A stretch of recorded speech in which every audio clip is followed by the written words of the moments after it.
Boa noite, queridos irmãos, que a paz e o amor de Jesus envolva a todos. Bem-vindos a mais um estudo do livro Céu e Inferno. Estamos na segunda parte, capítulo 4, Espíritos Sofredores. E hoje com o relato de um boêmio, exprobrações de um boêmio, quer dizer, censuras ou reprovações de um boêmio. Bordeaux, 19 de abril de 1862. 30 de julho. Presentemente sou menos infeliz, visto não mais sentir a pesada cadeia que me jungia ao corpo. Estou livre, enfim, mas ainda não expiei, e preciso é que repare o tempo perdido, se eu não quiser prolongar os sofrimentos. Espero que Deus, tendo em conta a sinceridade do arrependimento, me concede a graça do seu perdão. Pede ainda por mim, eu vos suplico. Homens, meus irmãos, eu vivi só para mim e agora expio e sofro. Conceda-vos Deus a graça de evitardes os espinhos que ora me laceram. Prossegue na senda larga do Senhor e orai por mim, pois abusei dos favores que Deus empresta às suas criaturas. Quem sacrifica aos instintos brutos a inteligência e os bons sentimentos que Deus lhe dá, assemelha-se ao animal que muitas vezes se maltrata.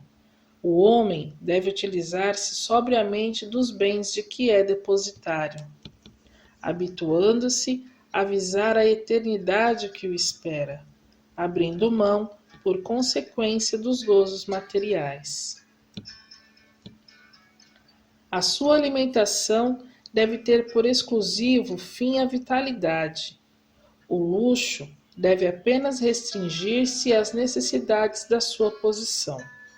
Os gostos, os pendores, mesmo os mais naturais, devem obedecer ao mais são raciocínio, sem o que ele se materializa em vez de se purificar. As paixões humanas são estreitos grilhões que se enroscam na carne, e assim não lhes deis abrigo. Vós não sabeis o preço quando regressamos à pátria. As paixões humanas vos despem antes mesmo de vos deixarem, de modo a chegardes nus, completamente nus, ante o Senhor. Cobre-vos de boas obras que vos ajudem a franquear o espaço entre vós e a eternidade. Manto brilhante, elas escondem as vossas torpezas humanas. Envolvei-vos na caridade e no amor, vestes divinas que duram eternamente. Agora vêm as instruções do guia do médium. Este espírito está num bom caminho, porquanto, além do arrependimento, aduz conselhos tendentes a evitar os perigos da senda por ele trilhada. Reconhecer os erros é já um mérito e um passo efetivo para o bem. Também por isso, a sua situação, sem ser venturosa, deixa de ser a de um espírito infeliz. Arrependendo-se, resta-lhe a reparação de uma outra existência. Mas antes de lá chegar, sabeis qual é a existência desses homens de vida sensual que não deram ao espírito outra atividade além da invenção de novos prazeres? A influência da matéria segue-os além túmulo, sem que a morte lhes ponha termo aos apetites que a sua vista, tão limitada como quando na terra, procura em vão os meios de o saciar. Por não terem nunca procurado alimento espiritual, a alma erra no vácuo, sem norte, sem esperança, presa dessa ansiedade de quem não tem diante de si mais do que um deserto sem limites. A inexistência das lucubrações espirituais acarreta naturalmente a nulidade do trabalho espiritual depois da morte.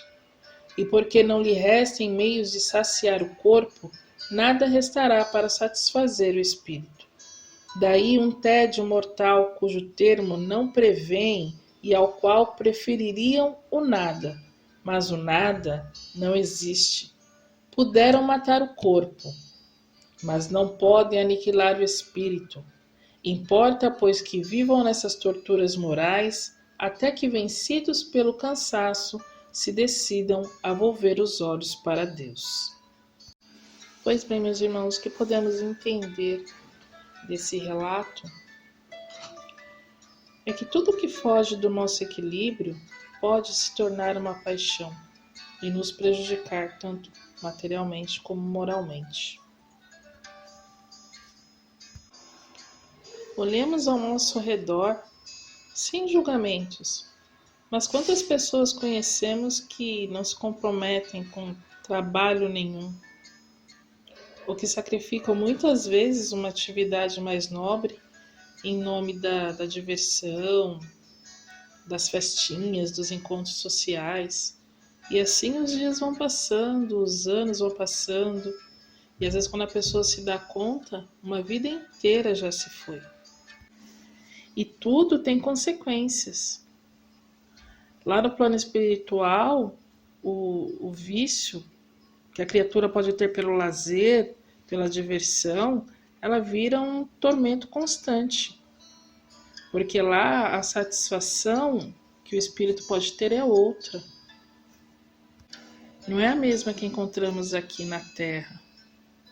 O prazer no plano espiritual, por todos os relatos que vemos dos espíritos, está no se engajar ao trabalho, no se sentir útil, no servir a Deus. E diante de tudo que vimos passar nesses anos, pandemia, tantas perdas, é hora da gente parar para pensar e de repente fazer essa inversão, né? Fazer a inversão enquanto ainda estamos aqui, para quando chegarmos lá no plano espiritual, não sentimos com tanta intensidade a falta, a saudade daquilo que tínhamos aqui na Terra, né? De diversões efêmeras. É hora de pararmos e pensarmos para não vivermos lá. Temos a sensação de ter um grande tédio. Façamos por nós, façamos pelos outros. Não vamos adiar os nossos compromissos com aquilo que a gente sabe que é importante para a nossa evolução espiritual. Não vamos levar aquilo de quando aparecer uma oportunidade eu faço caridade, eu ajudo. Não, vamos ter isso como lema, vamos fazer sempre, que sabemos que a caridade que é a nossa salvação. Que Jesus abençoe a todos. Até o próximo estudo.